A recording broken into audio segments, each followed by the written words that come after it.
I recently did a consultation with a friend where they sent me their learning system, that is a detailed explanation of how they study and the challenges that they were having. And I had a conversation with them to give them recommendations of the things that they could do. Some of the challenges that I isolated from that consultation are quite common to many of us. That is the reason as to why I made this video, so that you could actually pick out some of those and apply them to yourself as they fit.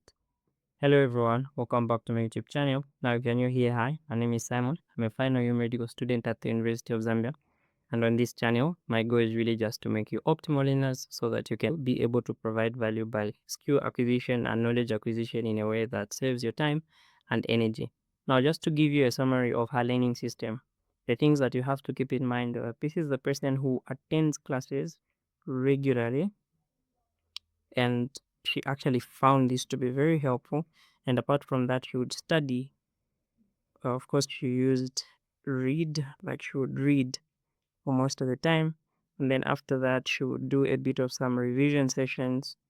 And most of these revision sessions would be mainly through past papers and also group studies, although these were not so much. Now, just to give you context, this is a person who is in her fourth year of university and she's doing biomedical science. So clearly, you actually see that this is not a joke. So what she's doing is actually working. However, the challenges that she had expressed is in as much as this was producing results, it was not the results that she wanted. So results were not optimal.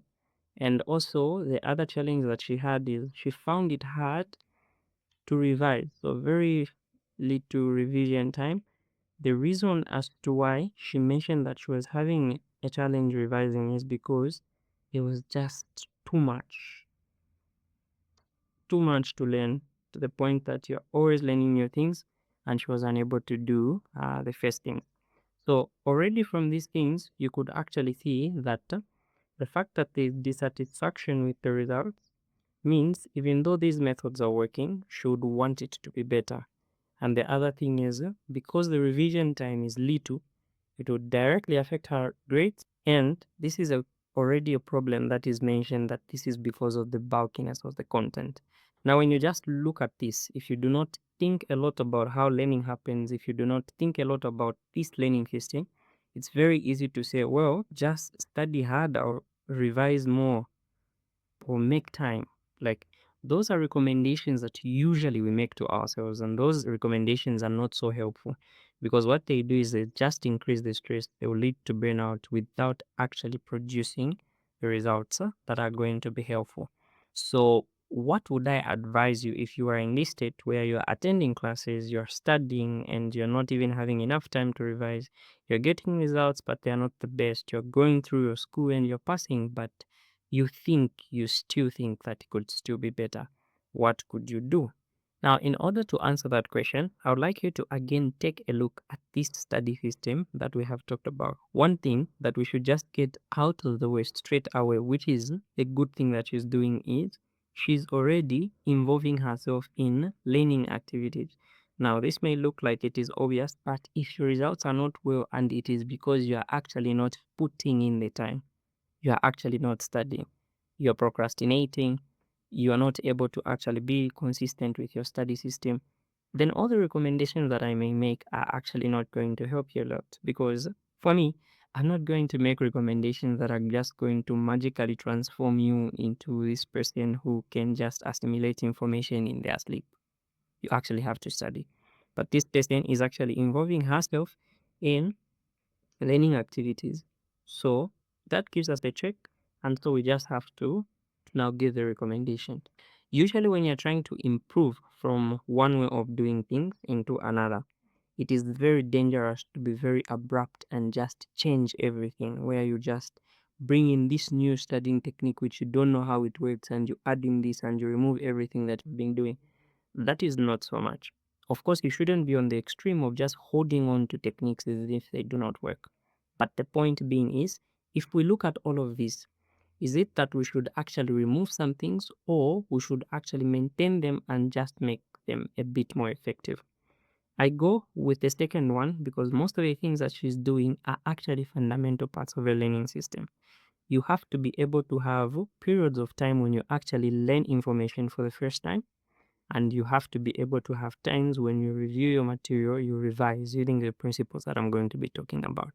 So, the first thing I'm going to give is, because she attends classes, first technique is layering. Now, what is layering? So, layering, the principle behind this concept of layering is that usually when you're learning something, it is easier to learn if you have sufficient prior knowledge of that. It's very easy if I was to give a new concept about a topic to a person who has a PhD in a similar field. You will discover that they will be able to assimilate that information much quicker than a person who is new to the entire field. That is because the more knowledge that you have, the more anchor points you can actually use to learn.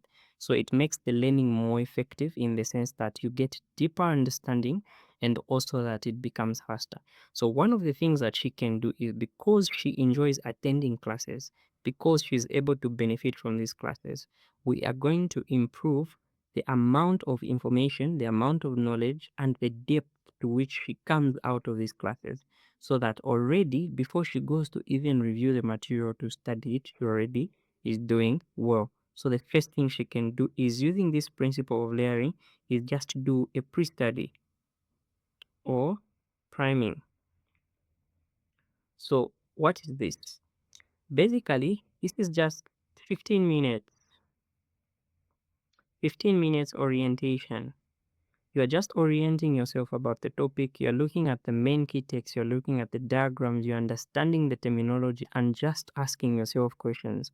What the topic is about, why it is important for you to learn that topic, especially in the context of the field that you're studying, why this concept is important, how it relates to what you already know. The goal of this is not for you to understand the topic, it is just to create a good ground for you to be in a best position to actually receive all the information that you're going to be receiving from your classes. And you can use this across everything. So if you're going to have men studying or men learning opportunities, where whether it can be in a YouTube video, in a tutorial video, even like actual studying, or even if it's going to be a class, what you want to do to improve that is have a short preparatory state. It's actually study, but it's like a pre-study where you're not so adamant on getting everything, but you just want to get an overview of the things that are happening. This in itself, trust me, is going to change how you're going to be assimilating the information. The depth is going to increase and it is going to make it much faster. So by doing this, the thing that she does is that she increases the effectiveness that she gets from these classes. Now, if you're going to go to a class and come out, if let's say, for example, at first you'd come up with, let me just give you arbitrary numbers, let's say 20% mastery of the topic. And if you go in again and maybe you get 60 or 50% mastery of the topic, this actually means that the time that you're going to need extra time to study that same topic just to get to a level of 80 to 90% mastery of that topic is going to reduce. What does that do? It increases the amount of time that is left to you to actually revise, because revision is important. Everyone forgets, regardless of how good you are. There's going to be a certain level of forgetting that is going to happen. So you want to maximize on the amount of revision that you do. So that is the first thing that she does. So after she has done that, what's number two thing? There are many things that we can do, but remember, I'm still using the approach of just looking at what she's already doing, and so that I can just improve on what she's doing. So the fact that she's studying and reading. Now, I went into more details just to ask her how she's studying, what she's doing when she's studying, what are you thinking about, and what are you doing. So you discover that the moment I was talking to her, she was unable to give me a lot of answers about how she's learning, about what she's doing. This is because most of us actually lack awareness of what is happening in our brain. Now, the thing is, the most people that you think are naturally intelligent are those people that are actually able to deeply process the information as they read it without even thinking about it. Like, there is no deliberate intentional decision to say, let me think deeply. They just start reading and studying, and things just make sense. And those are the people that if you ask for study advice, they'll just tell you, no, me, I just read notes. And you're just like, okay, so just reading not make sense. No, sir, it's not like that. And this is one of those people I've interacted with her on multiple occasions. This is a person who is actually very intelligent. And so you could see that just because she's that person who is able to assimilate information and think about it deeply, just getting her book, starting to read, and writing a few notes here and there is actually able to get her to a very good point. But do you want to remain there? No, sir. I always mention that you must get the best out of yourself. If you've been given 2 talents, you must multiply them into 4. If you have 4 talents, there must be 8. It's non-comparative, it's personal excellence. So I want that period of time when she's learning and studying to also be just as effective. So what is she going to do? One change that she's going to make, and that is a change that I think if you make is also going to help you.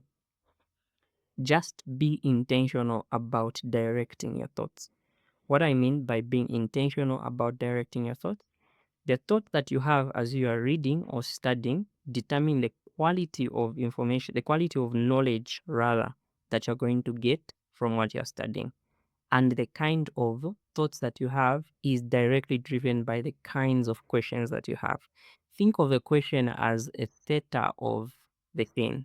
Think of a question as the one who sets the agenda. So if your questions are very simple and very shallow, you discover that even the thoughts are going to be the same. Therefore, just by being intentional about the kinds of questions that she asks, just being aware of what she's doing, she can increase the efficiency of these study periods. So what is the advice that I give? I just gave her a simple thing. Just pause. What does pausing do? Pausing is just awareness. When you just pause and wait and think, what am I reading? Why is it important? How is this connected to the things that I already know?